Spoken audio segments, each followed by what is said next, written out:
Es darf nach der Bundestagswahl keine Mehrheit für CDU, CSU und AfD geben, sonst droht uns eine schwarz-blaue Regierung in Deutschland. Es kommt eine Zusammenarbeit von uns mit der AfD nicht in Frage. Es kommt nicht in Frage und dabei wird es natürlich auch bleiben. Und Sie wissen das auch. Sie wissen das natürlich auch. L'ambiance est électrique en Allemagne. Qui gouvernera réellement après les élections? L'extrême droite de l'AfD parviendra-t-elle au pouvoir en intégrant une coalition? Ou bien Merz et la CDU-CSU tiendront-ils parole en s'alliant avec le centre-gauche? Jetons un œil aux principaux candidats et aux dernières moyennes des sondages. En tête, avec 31%, on retrouve Friedrich Merz et sa coalition de centre-droite CDU-CSU. Cela représente une augmentation de 6,8 points de pourcentage par rapport à leurs résultats aux élections de 2021. Juste derrière lui, avec 20%, Alice Weidel du parti d'extrême droite de l'AfD. Et en troisième position, on a Olaf Scholz du SPD, un parti de centre-gauche avec 14,9% des voix. En quatrième place, on a les Verts, un parti de centre-gauche mené par Robert Habeck avec 13,5%. En cinquième position, la gauche radicale Die Linke avec 6,2%. En sixième place, on a le BSW, économiquement à gauche mais conservateur sur le plan sociétal avec 4,4%. Enfin, en septième place, on a le parti centriste du FDP de Christian Lindner avec 4,2%. Le gouvernement sortant, connu sous le nom de la coalition Feu Tricolore, rassemble le SPD en rouge, le FDP en jaune et bien sûr les Verts. Mais comme vous pouvez le voir, ces partis sont loin de briller dans les sondages. Et voici où cela devient intéressant. L'Allemagne applique un seuil de 5%, ce qui signifie que tout parti en dessous de ce seuil n'obtient, en principe, aucun siège au Bundestag. Si ces sondages se confirment, le FDP et le BSW seraient donc exclus du Parlement. Alors, il reste la grande question. Qui formera le prochain gouvernement? Pour obtenir une majorité absolue, un parti doit remporter 316 sièges sur 630. Mais regardez ces projections basées sur les 5 derniers sondages. Personne ne s'en approche. Les coalitions ne sont donc pas une option, mais une nécessité. Et comme la CDU dispose du plus grand nombre de sièges, c'est à elle qui revient en premier la tâche de former un gouvernement. Mais avec qui? Voilà la question que tout le monde se pose et c'est ce que nous allons analyser dans cette vidéo. Alors, en option 1, nous avons une coalition CDU avec l'AfD. C'est le scénario cauchemar pour Scholz et soyons honnêtes, pour tous les partis traditionnels. Pourtant, si cela devrait arriver, les chiffres seraient au rendez-vous. 375 sièges, une majorité confortable. Et soyons francs, sur certains sujets comme la migration, la CDU-CSU et l'AfD partagent des positions radicales, notamment sur le contrôle des frontières et les expulsions. Alors, ce scénario est-il vraiment envisageable? Écoutons ce que Merz a à dire. Dass wir mit der AfD zusammenarbeiten, ich will das ausdrücklich hier noch einmal klarstellen, wir werden das nicht tun. Uns trennen in den Sachfragen Welten, was Europa betrifft, die NATO betrifft, den Euro betrifft, Russland betrifft, Amerika betrifft. Es gibt keine Gemeinsamkeiten zwischen AfD und Union. Difficile d'être plus clair, mais voici l'argument contraire. Merz est déjà revenu sur sa parole. Il avait juré qu'il ne compterait jamais sur les voix de l'AfD pour faire passer des lois.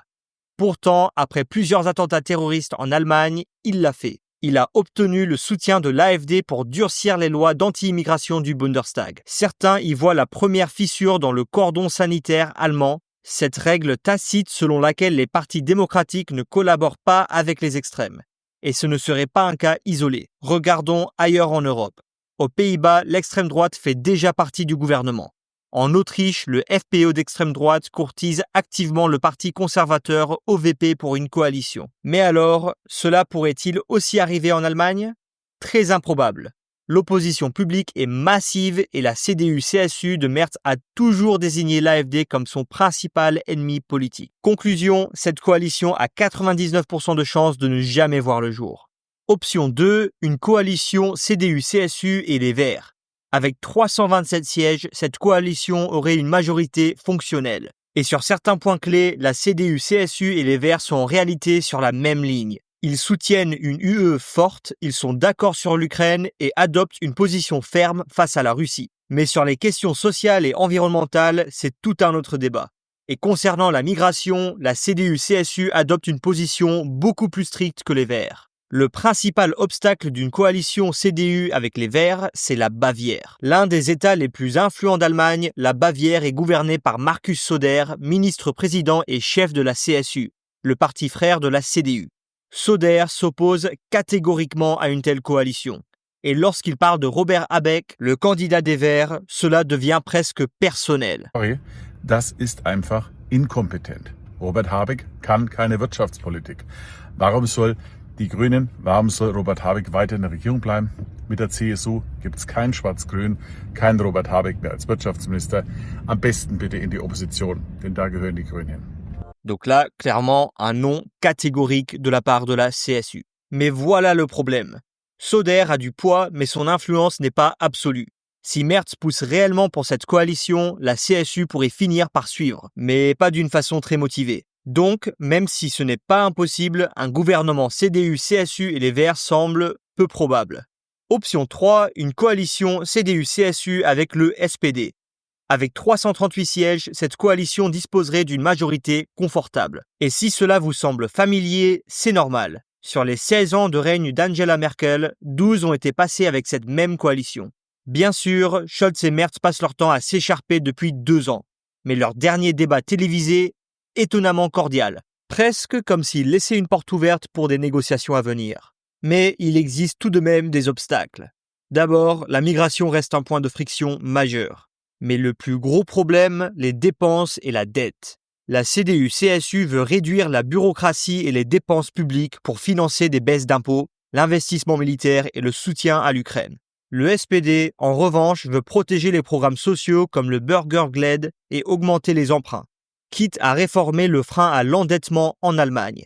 Malgré ces divergences, si les sondages restent inchangés, cette coalition semble être le scénario le plus probable. Par contre, toute notre analyse jusqu'à présent suppose que les sondages ne changent pas et que le FDP et le BSW restent en dessous du seuil des 5%. Mais que se passe-t-il si ce n'est pas le cas? Prenons le BSW, par exemple. Actuellement, il se situe juste au-dessus de la barre des 5%. S'ils parviennent à entrer au Parlement, cela pourrait radicalement changer le paysage politique. Si tous les autres chiffres restent les mêmes, voici ce qui se passe. Option 2, CDU, CSU et Verts, ce n'est plus possible. Leur siège combiné tomberait en dessous de 315, ce qui signifie qu'il n'y aurait pas de majorité. Et l'option 3, CDU, CSU et SPD, cela fonctionne encore, mais de justesse, avec une majorité de seulement 4 sièges. Maintenant, imaginez que le FDP passe le seuil de 5% pour entrer dans le Bundestag. Cela signifierait que ni l'option 2 et ni l'option 3 ne seraient viables, forçant l'Allemagne à entrer dans une coalition à 3 partis. Et étant donné comment cela a fonctionné la dernière fois, disons simplement que la dernière coalition a échoué. Dans ce scénario, le résultat le plus probable serait la soi-disant coalition allemande, composée de CDU, CSU, SPD et FDP. Cela a le plus de sens, car le FDP et la CDU-CSU ont des chevauchements politiques importants, en particulier sur les questions économiques et fiscales. Et puis, il y a le scénario qui plonge tout dans le chaos. Imaginons que la BSW parvienne à entrer, mais que le FDP et en même temps la CDU-CSU perdent seulement 2% au profit de l'AfD. Cela semble peu probable? Eh bien, ce n'est pas le cas, car certains sondages placent déjà la CDU-CSU plus bas que l'AfD et l'AfD plus haut. Et si cela se produit, la coalition CDU-CSU-SPD n'aurait plus de majorité. Alors, que se passerait-il?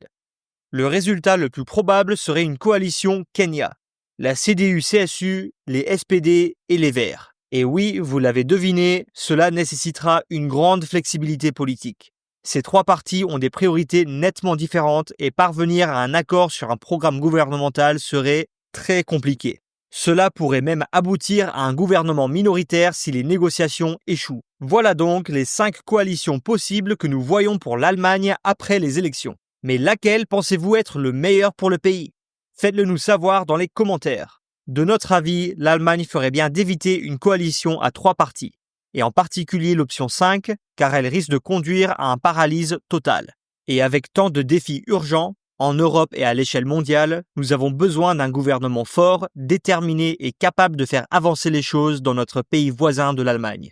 Si vous souhaitez plonger plus profondément dans les projets du prochain chancelier allemand pour l'Europe et au-delà, consultez notre analyse détaillée ici, où nous décomposons leur politique étrangère, leurs projets pour l'UE, la sécurité et la défense, ainsi que la question de l'Ukraine. Et merci beaucoup d'avoir regardé la vidéo. N'oubliez pas de laisser un like et de vous abonner pour plus de contenu. À la prochaine!